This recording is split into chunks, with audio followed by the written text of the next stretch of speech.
ప్రియ సహోదరి, ప్రియ సహోదరుడా, ఈ ఉదయకాల సమయంలో నీవు ఎలాంటి ప్రవర్తన కలిగి, ఎలాంటి భక్తి కలిగి జీవిస్తున్నావు? దేవుని విడిచిపెడుతున్నావా? దేవుని కృపకు దూరం అవుతున్నావా?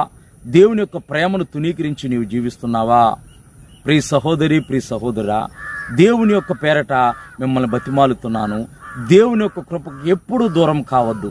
దావీదు దేవుని యొక్క కృపకు దూరం అయిపోయి పాపాన్ని కొని తెచ్చుకొని దావీదు వంశమంతా పాపము చేత నింపబడిపోయి, దావీదు వంశమంతా శాపం చేత నింపబడిపోయి, ఆ శాపము దావీదు తరతరాలు ఆ శాపం వారిని వెంబడించుట మన పరిశుద్ధ గ్రంథమైన బైబిల్లో చూస్తాం.